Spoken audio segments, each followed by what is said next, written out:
Welcome to Nuclear Hotseat, the weekly international news magazine keeping you up to date on all things nuclear from a different perspective.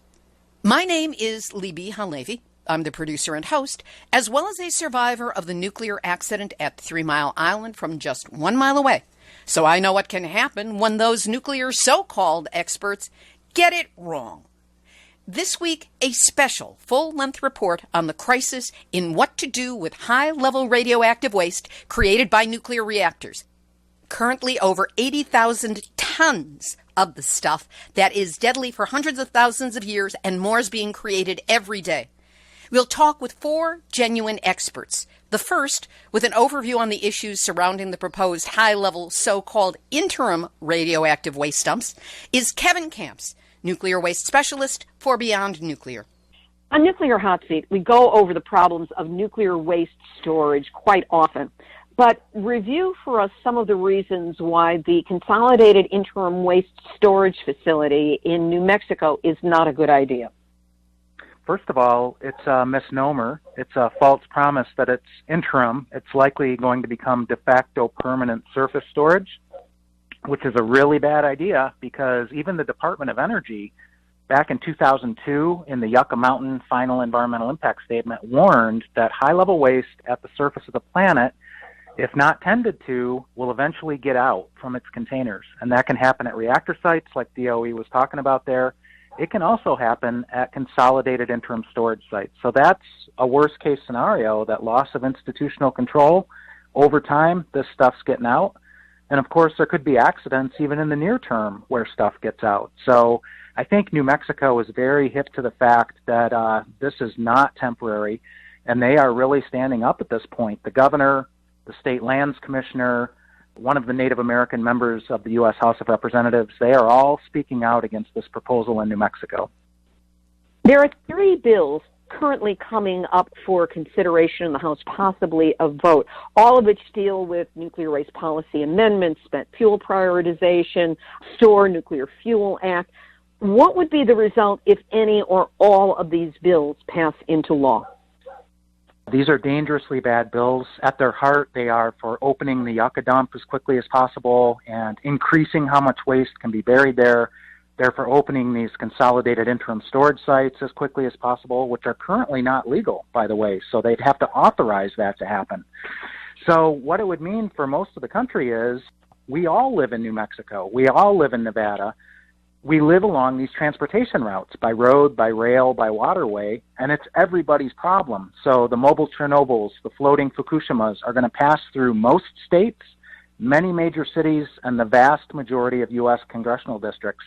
And the congressional proponents, which include many California Democrats, don't seem to understand that. They only see the upside of the waste eventually leaving after years or decades from a place like California. What they don't see is what it means in terms of the transportation risks. And if Yucca were to open, you're going to be catching a lot of waste from other states in the South coming into California before going to Yucca Mountain, Nevada, because guess what? Yucca's almost on the border with California and would leak massively into the groundwater, for one thing, which, guess what, flows into Death Valley, California. So this is very much California's problem and most states in terms of the transportation risks. On June 13, there was a House hearing held. What was it officially supposed to accomplish? Well, it was very bizarre. I mean, this is a Democratic House, right? So you'd think that there'd be more rational discussion. Unfortunately, many Democrats are beholden to the nuclear power industry, whether it's because they have reactors in their district, are getting campaign contributions from nuclear utilities. So the level of discussion is just really alarming. There's so much pro-nuclear talk. There was talk of reprocessing. There's a lot of hypocrisy. Like, for example, Debbie Dingell from Michigan, a Democrat, was like, we got to get the waste out of the Great Lakes. And you know what? I've devoted my life to that very issue. But the thing is, the hypocrisy, she is all for waste being generated in the Great Lakes. She has no problem with the operating reactors. She just wants her cake and she wants to eat it too. She wants operating reactors and she wants the waste out of there. So fortunately, we had some champions on the witness panel. We had Jeff Fettis from Natural Resources Defense Council, a longtime watchdog on these issues, who won the million-year standard at Yucca Mountain, for one thing. Could you explain what that million-year standard is? Yeah, the U.S. Environmental Protection Agency wanted to cut off regulations at Yucca Mountain after 10,000 years, conveniently just shy of when the radioactivity was going to begin to leak massively, according to the computer modeling.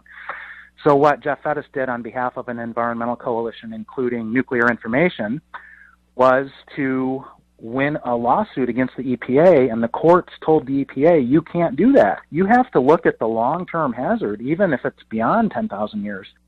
It took EPA 4 years to rewrite its regulations, and when they finally came back out with new regulations, it was 1 million years of hazard associated with high-level radioactive waste. So they now have to worry about what's going to happen for the next 1 million years at this proposed dump site in Nevada, which is appropriate. It's actually a lowball. There's radioactive poisons that last a lot longer than 1 million years, but you know what? We'll take it, because they were trying to really pull a fast one on the American people before. 1 million years, and we're just trying to deal with the near term here of what's supposed to be happening with the waste. We'll get back to the hearing in a moment, but why is the nuclear industry pushing so hard, and why is there suddenly this flurry of activity to get either Yucca approved or something in New Mexico approved? Well, I think, truth be told, they would never say it publicly, but the industry knows how dangerous high-level radioactive waste is, and it's on their ledgers still. And they would very much like to offload that liability onto the American public, because then it's not their problem anymore. It's U.S. taxpayers' problem. That's always been the push. Publicly, they say everything's safe. They said it in this hearing. Everything's safe. The pools are safe. The dry casks are safe. It's all safe. The transport is safe. And I'll give her some credit, Debbie Dingell, raising the issue of the risks of storing this stuff on the shores of the Great Lakes, but you could add the seashores, the riversides, you name the place. I'll give her credit that she recognizes the risk of the waste, but she's got to realize that if the waste is risky, then making it is risky. Let's stop making it. Going back to the hearings, how important or effective are hearings like this? I mean, is Congress really considering information from an oppositional public, or is this just another episode of what I like to call nuclear theater, where there's a lot of posing to cover up a foregone, bought and paid for conclusion?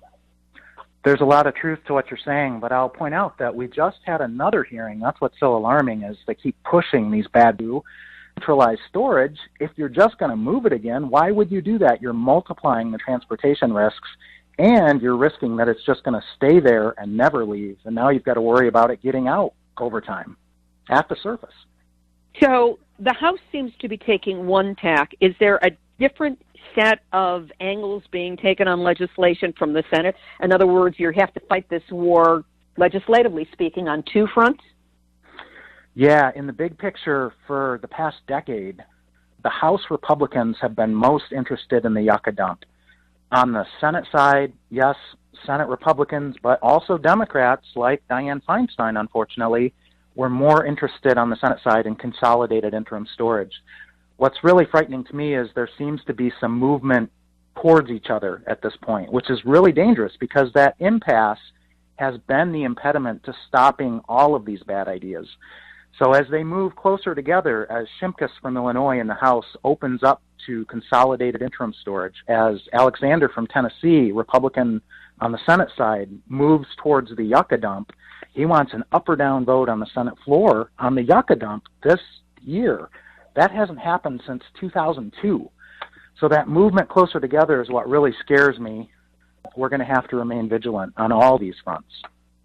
What can those of us who oppose this nuclear insanity do to support the work that is being done by Beyond Nuclear and NEARS and the other environmental groups?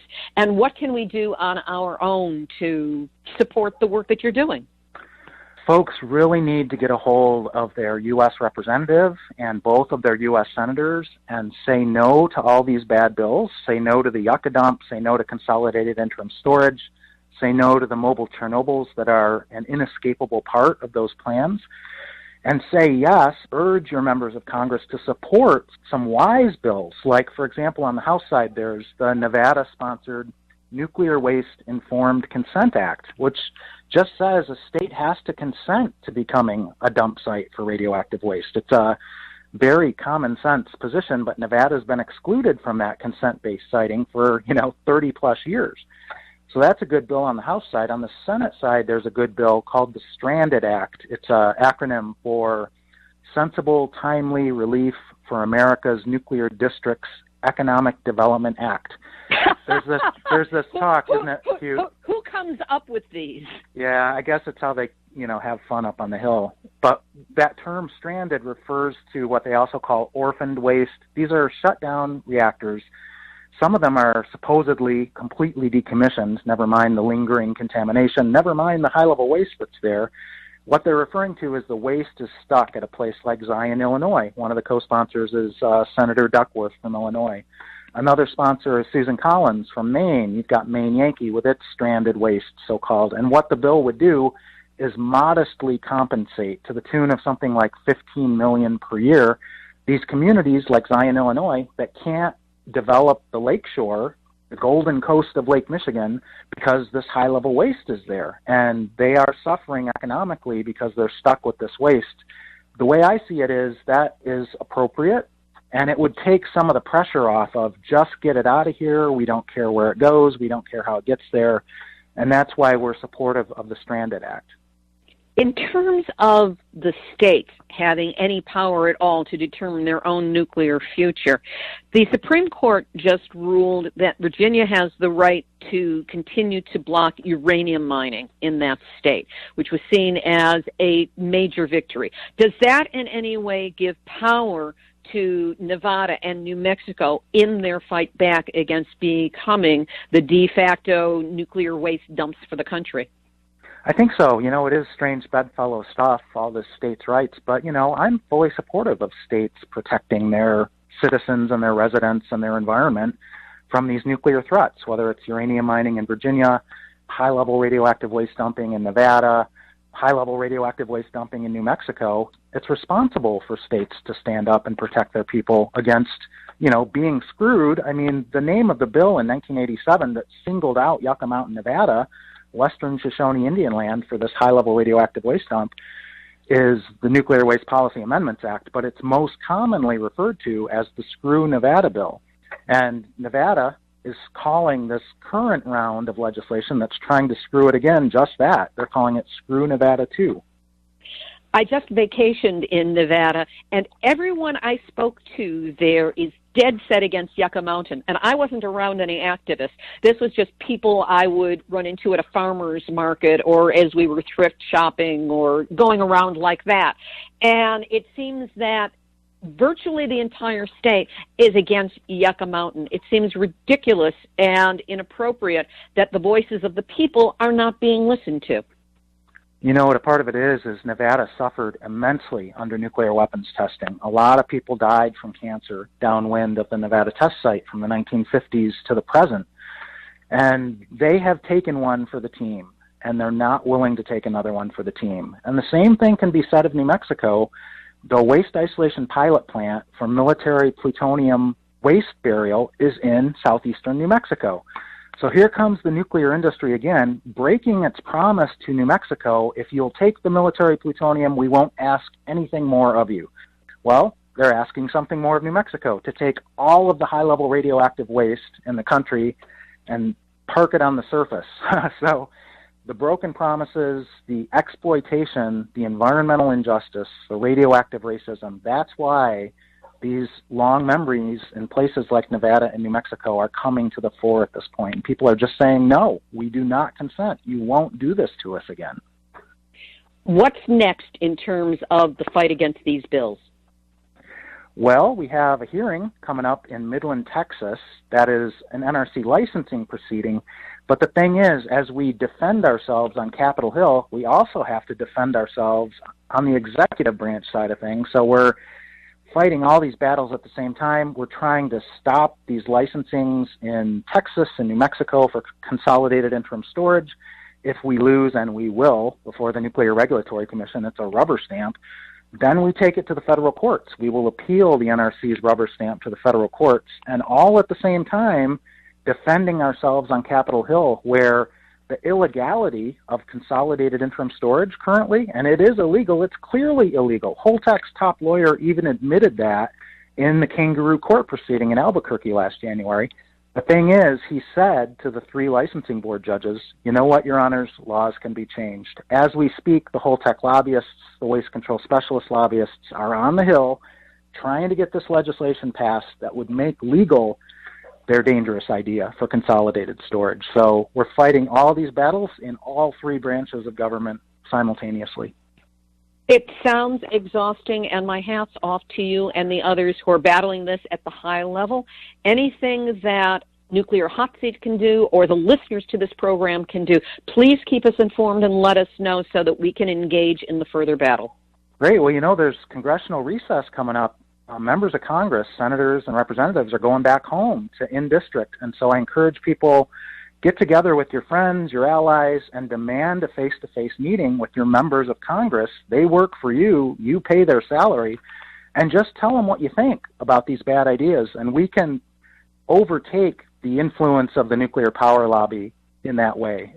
They live in fear of their constituents finding out about this stuff and holding them accountable. So that's our challenge, is to rise to the occasion. Sounds like a great way to spend the congressional recess. Hey, get to know your government. That was Kevin Kamps of Beyond Nuclear. To get a clearer view of what legal issues are involved and how the laws are in the process of being manipulated by the nuclear industry, we spoke with Diane D'Arrigo, Radioactive Waste Project Director for Nuclear Information and Resource Service, or NIRS. We've been discussing the problems with the proposed consolidated interim storage space being built in New Mexico. And there are legal issues involved with this, and the question is, who's got the law on their side with this? So with the nuclear industry pushing so hard to get this dump sited, what, if any, laws support them in this or contradict them on this?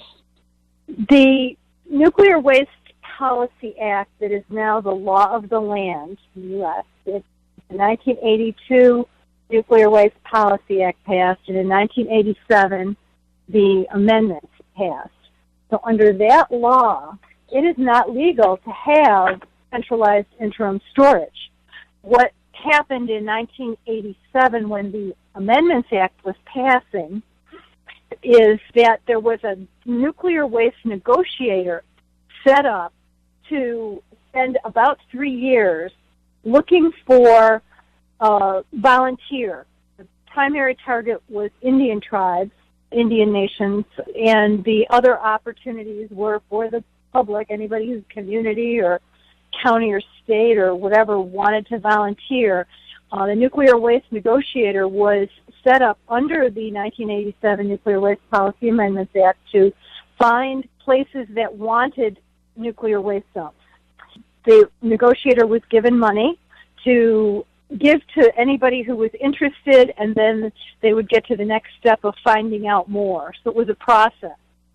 During the 3 years, from 87 to 90, that the negotiations and the energy looking for volunteers took place, there were some tribes that considered being interim storage sites for high-level waste. One was at Prairie Island. They didn't go as far as the Mescalero Apache. The Prairie Island Nation is in the headwaters of the Mississippi River up in Minnesota, and that's where the nuclear reactors are, up in Prairie Island. There's 2 units right on Indian land, right next to the school, and the high-level waste is building up right on that island. It's absolutely not a place for it to be.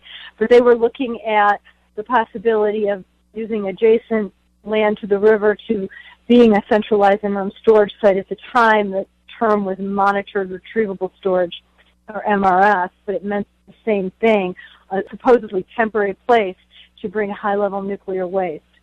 The Mescalero Apache Nation, which is in New Mexico, they also considered, and they went much further into the consideration process, but in the end, both of them and anyone else that had considered said, no thanks, we've checked it out and we're not going to do it.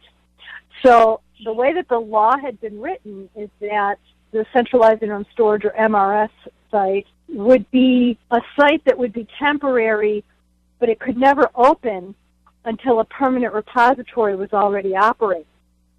So without a permanent repository operating, any interim storage site is illegal because of the clear and present danger that it would become de facto the permanent dump without meeting any permanent criteria.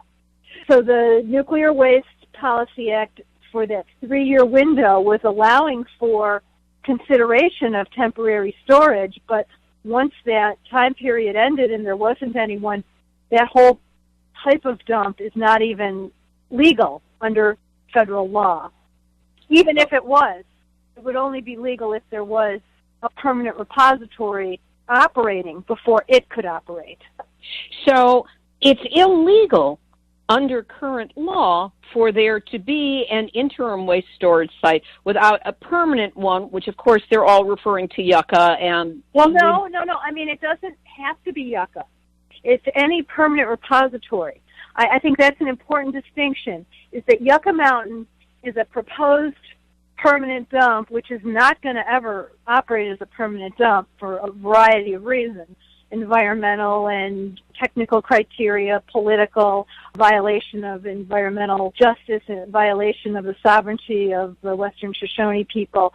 So the Yucca Mountain site should be disqualified, and it's not. And I really resist the use of the term Yucca Mountain as a placeholder for a permanent repository, because it's not. It's what's targeted as a permanent repository, but I think it's really important for us, if people want to consider a permanent repository, if Yucca's off the table, then someone could maybe consider such a facility. And there's pros and cons to that. But Yucca should in no way be considered the permanent repository. Then why this push? What in our laws supports or at least allows for the current push in New Mexico for this consolidated interim, supposedly interim storage site? There's not a legal basis for it, and both of the companies that have put in applications to the U.S. Nuclear Regulatory Commission have, in clear and then unclear terms, admitted that they're expecting that there be a change in the law before they're able to operate. Another confounding factor for proposed interim sites is that both operators, WCS, both proposed operators, the Waste Control Specialists or Interim Storage Partners, which is its larger consortium name, in Andrews County, Texas, and Holtec, which is the company working with the Eddy Lee Energy Alliance in New Mexico, near Carlsbad, in Lee County. Those two companies that have applied to the U.S. Nuclear Regulatory Commission for licenses are really violating the law, and the Nuclear Regulatory Commission is violating the law by processing those applications. What they are banking on, probably all of them, is that Congress will change the law. They're banking on communities with more and more reactors closing and not wanting to be permanent sites for the nuclear waste that were generated in their areas, that they want to get it out anywhere. They don't really care where, as long as it's out of there, and that they will change the laws. And so that's why we have in Congress now a variety of bills in the House and Senate that would legalize centralized interim storage and would push harder for licensing of Yucca Mountain. So it sounds like the companies have put in a preemptive strike under the assumption that the laws are going to be changed. What, if anything, can be done by those of us who oppose this policy change to do a preemptive strike to make certain that the law does not get changed? Make sure that your Congress members and your senators, your one Congress member and both senators, know that you are opposed to. In the House, S2699. In the Senate, it's just a discussion draft in the Environment Committee. In the Energy Committee, there's a bill S1234 that would legalize centralized storage, and does have support for Yucca in there. So it's S1234 and a discussion draft in the Senate. It's in the House, HR 2699. There's also H.R. 3136, which is sponsored by Congresswoman Matsui, who has the closed reactor and nuclear power reactor in Sacramento in her district, Rancho Seco. It's been closed for decades. And her bill would legalize centralized interim storage. And so it would change the existing law to make it legal to have at least a pilot plan, if not a whole hog, centralized interim storage site for waste to go supposedly interimly. The other provision in federal law that exists now is that the utility companies and the merchant owners of nuclear power reactors are expecting to turn over their high-level waste, the irradiated fuel at every reactor, spent as it's called, irradiated fuel, to the Department of Energy. And the law says that at the time that it goes to a permanent repository, that's when the Department of Energy, i.e. the U.S. taxpayers, take title and liability to the waste. In the meantime, that waste is sitting at the reactor sites, and even if it went to a centralized, consolidated interim site, the title under current law, not that such a site is legal, but the title of the waste would not transfer to the federal government. So waste, at least in theory, would move from private ownership at the reactor site to private ownership at the centralized or consolidated site. And we actually already have a licensed centralized storage facility in Utah. Private Fuel Storage, PFS, was licensed by the Nuclear Regulatory Commission, but one of the reasons it's never operated is that no utility or merchant owner of waste wanted to send it away and still have title and liability to it. So these sites are not going to work, these two that are proposed now, unless the law changes and allows for title and liability to the waste to shift to the taxpayers when they move. So that's one of the things that would happen with some of these bills, so that these companies would not actually have liability and ownership. They would just be, as it's been called, a parking lot or a consolidated dump. And we would, in the meantime, for the next 20, 40, 50 years, we would have high-level nuclear waste moving on our roads, rails, and waterways across this country. And 87% of the congressional districts would have nuclear waste going through for many years and any number of decades, depending how long it took. It could go by road, it could go by rail, it could go by barge. We're looking at the Great Lakes, we're looking at coastal areas in California, and just wherever reactors are, Chesapeake Bay, up in New England. So the waterways are also threatened because the casks, as you've probably covered on other shows, are not designed to withstand the real road, rail, and water conditions that are out there. They've got criteria for the containers to be certified, but those requirements, the certification requirements, are less than could be experienced on real roads, rails, and waterways. So, in other words, we've been making this radioactive waste for decades now. It's piled up all around the country.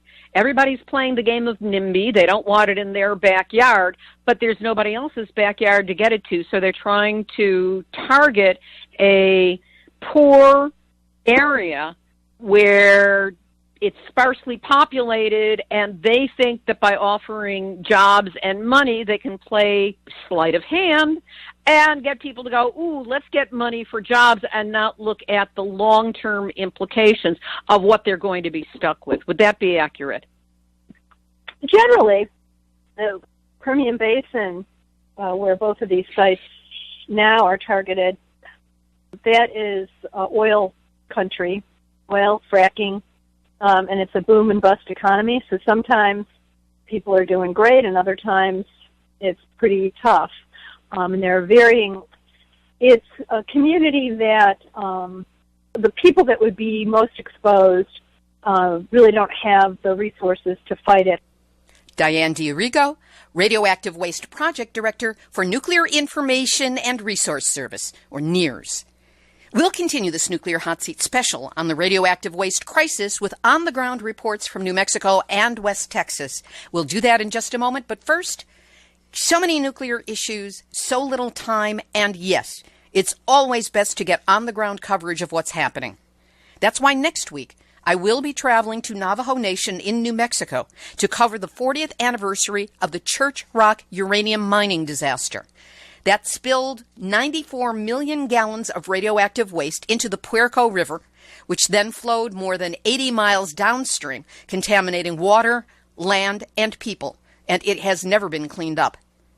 That the accident took place on Navajo Nation land contributed to the environmental racism that has hidden this nuclear disaster from view.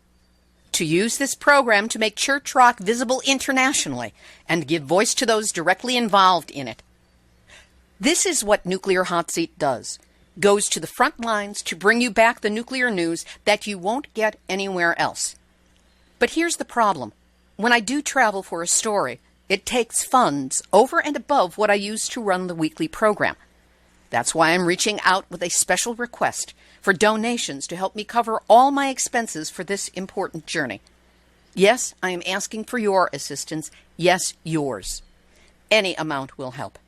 You can send a one-time donation of any size by going to nuclearhotseat.com and clicking on the big red donate button. There's also a big green donate button that allows you to quickly set up a recurring donation of just $5 a month for ongoing support of the show. Know that whatever you can do to help, I'm deeply grateful that you're listening and that you care. And when I'm in Church Rock, bearing witness and bringing back the story, you will be with me every step of the way. Now back to this week's special on the radioactive waste crisis. To learn what the activism looks like in New Mexico, I talked with Leona Morgan, a Diné woman who has spent her life fighting uranium mining, waste hauling, and nuclear waste dumping. What has been your involvement with the community response to the proposed consolidated so-called interim waste storage facility in New Mexico? In New Mexico, there are many organizations that have been addressing the nuclear beast, as we like to call it.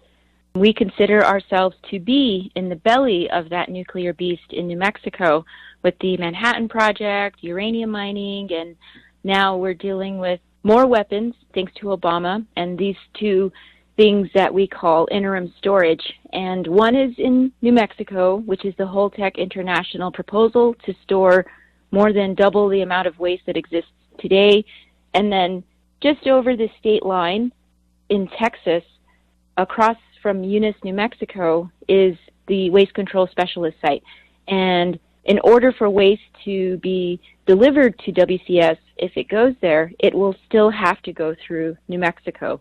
So people in New Mexico are very aware that both sites will have impacts to our state. Of course, the transport will affect everyone nationally, but in New Mexico, these organizations that I mentioned, there's many who have been fighting for a long time, many who were involved with the WIP fight and other nuclear facilities in the state. We are coming together, working to address both of these so-called interim dumps. We have a pretty well-rounded group of folks. Like I said, there's some folks who were around when the WIP proposal was going through. And then we have our group, which is called the Nuclear Issues Study Group based in Albuquerque, that is a new organization, only 3 years old, that is also getting involved. Together, we have been actively communicating with each other and doing as much as we can to not just educate the public, but to build resistance. What sort of steps have you been taking? On the ground in New Mexico, these organizations have been working to build resistance by getting resolutions from various municipalities, counties, and whatever entities that are going to have a stake in this fight. We're getting resolutions passed to oppose it. In 2016, the state already approved 2 state memorials that support this project. And this was signed by both the House and the Senate of New Mexico, the state legislature. And this happened mostly because people were not aware that there was this threat. And the legislators who signed it, one of them told me personally, yes, I did sign it, and I didn't know what it was. So he was a little bit embarrassed. In 2018, our groups were working to get the legislators from the state of New Mexico to oppose this. And at the time, we probably could have gone for a memorial to fight it, but it was very difficult because even our own state lawmakers were not very aware of the technical details, the timeline, and the dangers of these two projects. And so, of course, the selling point is always coming from the industry and the proponents like, oh, it's going to create jobs and it's going to be great for your state. Those ideas of benefits were, at the time, a little bit louder than what we all know are the everlasting, eternal, negative aspects of any kind of nuclear facility once it comes to your community. So today, we are very happy that we can say our governor now publicly opposes this project.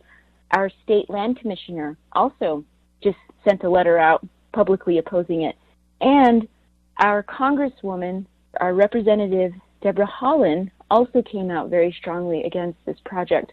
So within this last month, we've had a lot of public officials coming out opposing it very publicly and demanding that the NRC address the safety issues and also bringing into question a lot of the unknown dangers and asking the questions that were not asked previously in the previous administration when our former governor sold us out.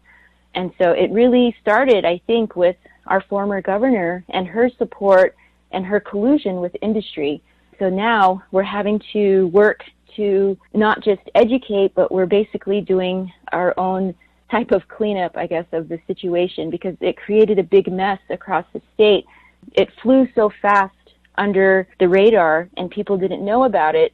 And that's how it's designed, you know, by the company and by the nuclear industry. They work in secrecy. So now for us to uncover and expose all of this, it's taken a couple of years, but our group alone, I noticed a huge change because last year we were doing outreach to the public. We were going to farmers markets, we were going to flea markets, we were going to as many public events as we could, handing out flyers, getting people to sign letters.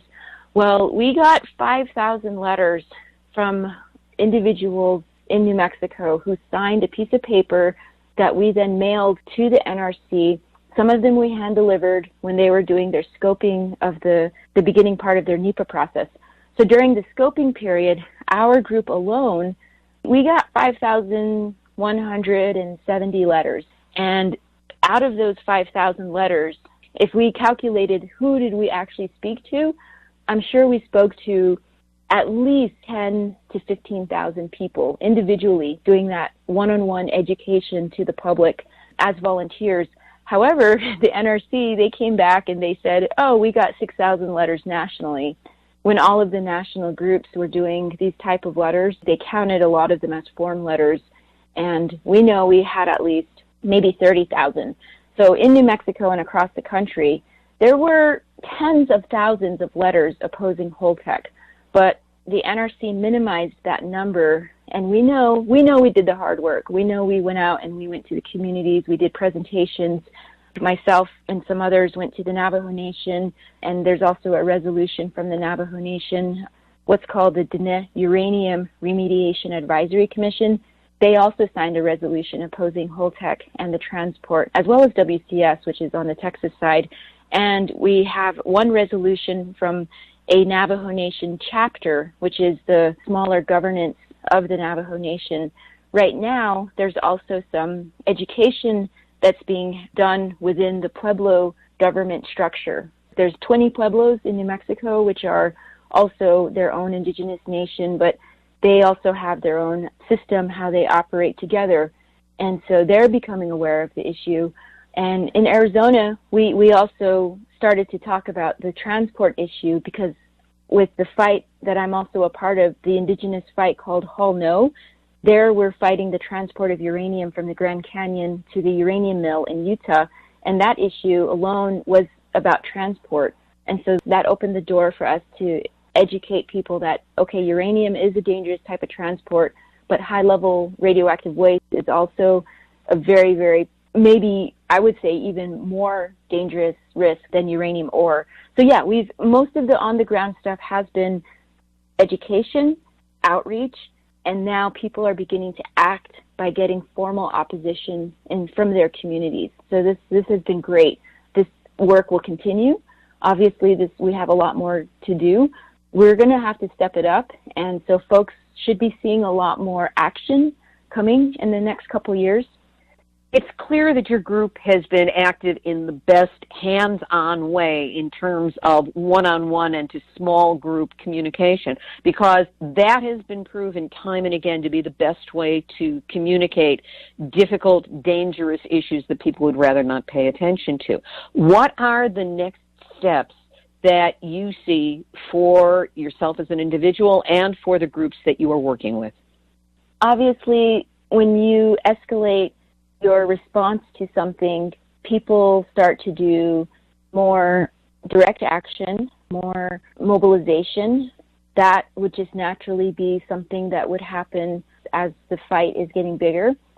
I can't comment on any of those, and even if we did have a lot of those types of interventions planned, I would not comment because that's not something you share publicly.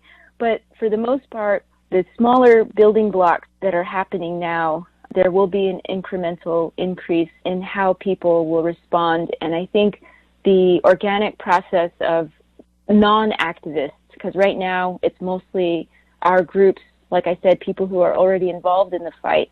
But once it starts to reach the general public, I think that we'll see some type of organic growth of the movement. And my dream is to see it become a New Mexico issue for everyone who lives here in the same way that everyone in New Mexico, we love green chili.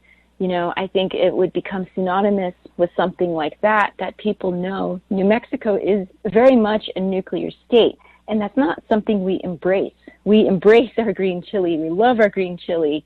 But I think on the opposite end of the spectrum, this is something every New Mexican needs to know for the sake of their personal safety and the safety of our environment and our future generations. Leona Morgan of the Diné people fighting against the nuclear beast.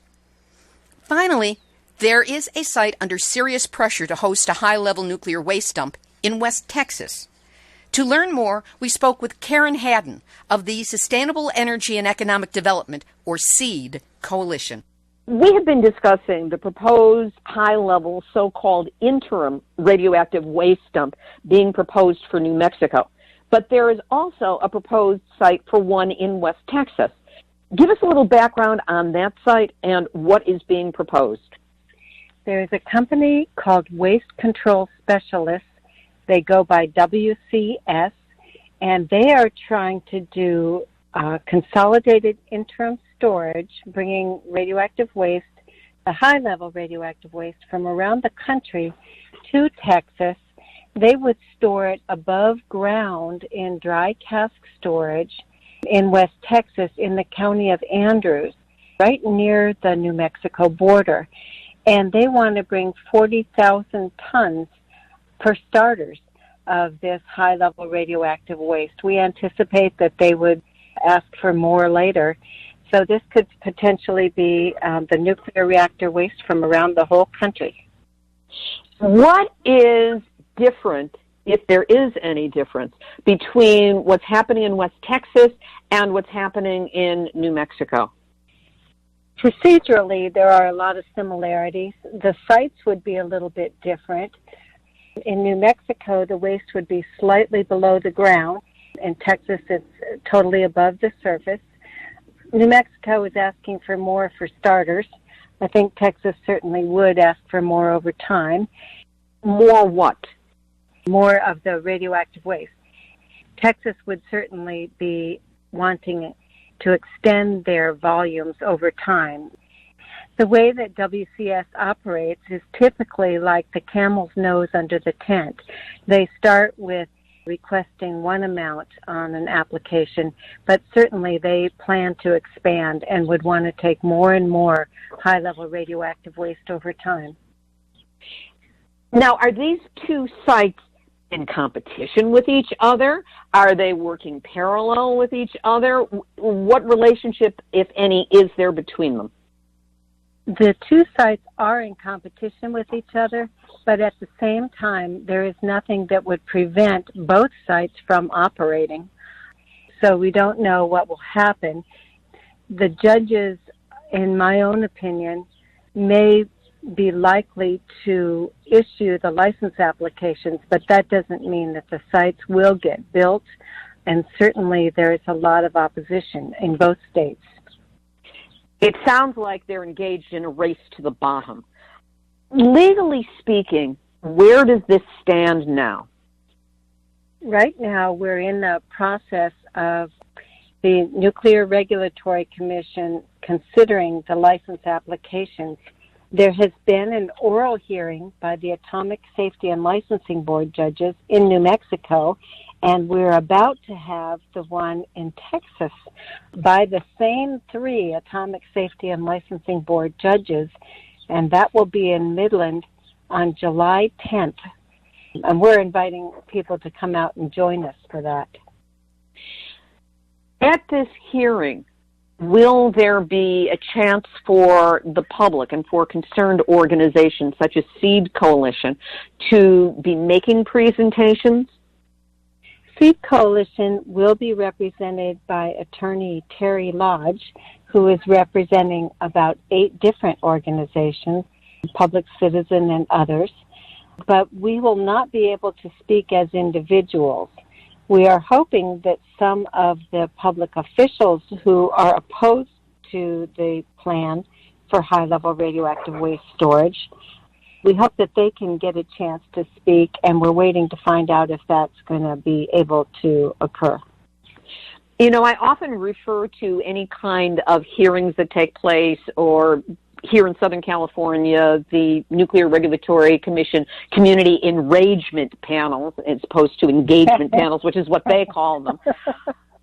But it strikes me that, in keeping with Shakespeare's line, all the world is a stage, if so, nuclear is some of the worst theater out there. And especially when they stage it so completely that it excludes the very comments that need to be made, need to be aired, and need to be made public.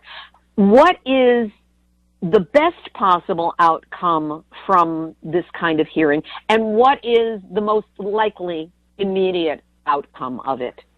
The best outcome would be that the 50 contentions that have been raised would be taken seriously. There are scientifically valid concerns that have been raised about the water quality and the impacts on the water, the risk of contamination, the risks of transportation, the inappropriate geology, and in the case of WCS, the close proximity of the Ogallala Aquifer.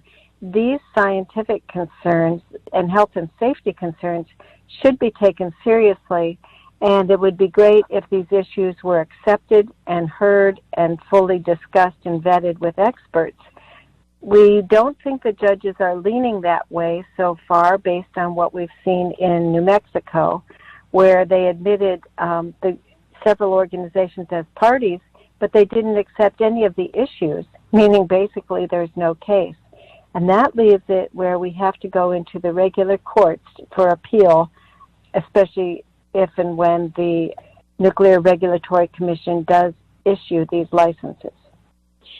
What position, if any, has the governor of Texas or the representatives in the area taken on this proposed high-level storage facility? Traditionally, the local community has been supportive of WCS. Why is that? That is because there is economic interest, and when I say supportive, that's only the officials. The people on the street are opposed, especially when they figure out what's actually happening. But the county commissioners there were wanting to get income from the fees off of this site, and therefore they have been supportive from the low level and on up. We're seeing a change, though. We're seeing a shift in what's happening. We're seeing some of the conservative representatives from West Texas speaking out against the high-level waste. They realize that this is a threat to the local community and to some of the businesses, including the oil industry. And one of the oil companies has been speaking up, Fasken Oil, and pulling together a coalition of other oil and ranchers. So this is changing things dramatically to where there is now significant opposition even in West Texas and even among conservatives. In terms of the governor, Governor Abbott has never had a full-out statement that he opposes high-level radioactive waste. He's been silent. And this is a lot better than our former governor, Rick Perry, who was a big supporter of importing high-level radioactive waste. And he is now heading up the U.S. Department of Energy. So there has been improvement. We saw some good moves out of the governor this session. There were several bad bills that would help waste control specialists bring in more waste through decommissioning, and they would not have to pay the state the fees involved if these bills passed. These got blocked in both the House and the Senate, and it was a bipartisan effort to keep those bills bottled up. At the last minute, we had a House representative who snuck an amendment onto a domestic violence bill, completely unrelated bill. And the amendment never used the word radioactive, and he never said the word radioactive or waste while he was presenting this amendment. He referred to it briefly as, some economic incentives. And then he moved passage of this bill, which had been widely supported. No one really seemed to know what was happening, and all of a sudden this good bill had the bad radioactive waste amendment on it that was pretty much the equivalent of the bills that had been blocked all session. This was very last minute on the third reading of a bill. So no one was able to pull that off, and it went to the governor with this bad amendment on it. And he actually vetoed the bill, a good bill, and he regretted having to do it. He said, it's a good bill on domestic violence, sorry, but we can't have this bad radioactive waste amendment on it. So that was a great move on behalf of the governor. We were happy to see it. And it's a very much of a shift from how things have gone in the Texas legislature over most of the years. For quite a few years now, every single time, every single session, WCS comes in and wants something more, an expansion, a loosening of rules and regulations, and typically they've gotten everything they've wanted. So this was a big change. We were happy to see it. Congratulations on that one. Too bad for the abused women, for the domestic violence victims. Absolutely. That was a major loss, and we were sad about that too. And certainly we were appalled that the House member, a Democrat out of Eagle Pass, had done such a sneaky maneuver and a bad move. I want to revisit what you said about oil companies now being on the alert and coming up to oppose what WCS wants to do. What is the thinking behind oil companies looking at a nuclear waste dump and going, we don't want that here? There's a growing recognition among oil companies, and not all of them are in agreement, but quite a few are on this page. They are concerned that the water could become contaminated, and they need the water. They're doing a lot of fracking. They're concerned that the oil itself could become contaminated. And the area in West Texas is a major oil-producing region, the Permian Basin, and it is producing at very, very high record rates right now. And certainly there are quite a few companies and ranchers and royalty owners who are very concerned that there could be multi-billion-dollar losses if anything went wrong. And even the perception of contamination could definitely harm the industry. In addition, they don't want their workers and families to have this high-level radioactive waste in the region. And often they cite the International Atomic Energy Agency policy as that it shouldn't be in an area where there is oil production, and have said that's exactly right. This is not the right place for this. Where does it go from here? Is this all a time of preparation for the July 10 hearing, or is there a further site that you have your eyes set on where the work is going to have to go? We certainly are putting a lot of energy in right now on getting the public to be aware of this hearing, to get people to come out and join us, to wear red to symbolize that we want it stopped. And we're doing media outreach, and we're doing Facebook notices, and we're trying our best to let people know what's going on and about the opportunity to participate. After this, we're going to continue to focus on getting additional communities to file resolutions in opposition to consolidated interim storage and to having this dangerous high-level waste come through their communities.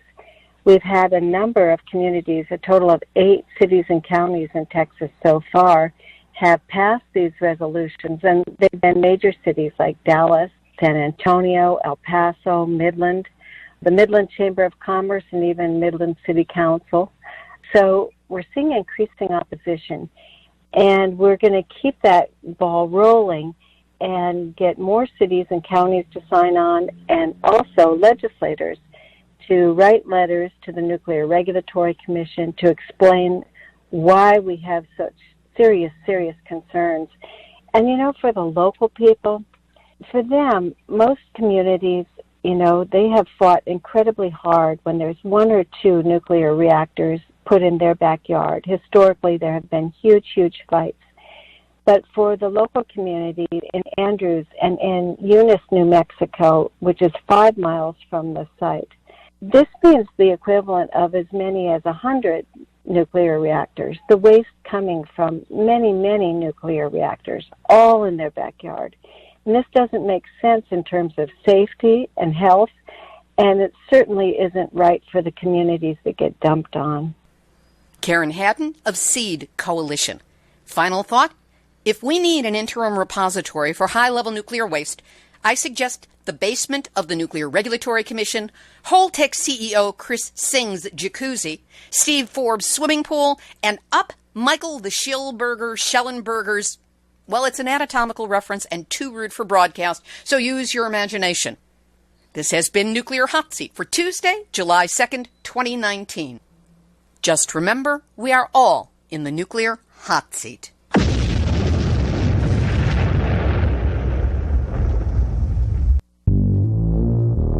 Question everything.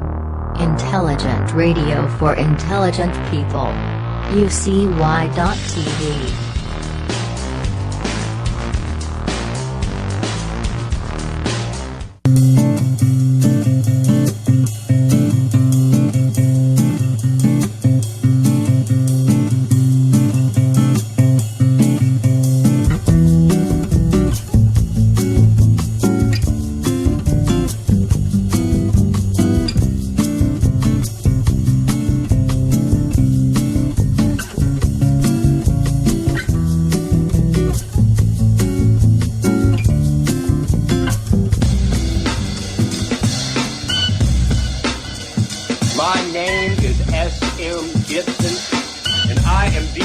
Of Anti-Media Radio on UCY.TV.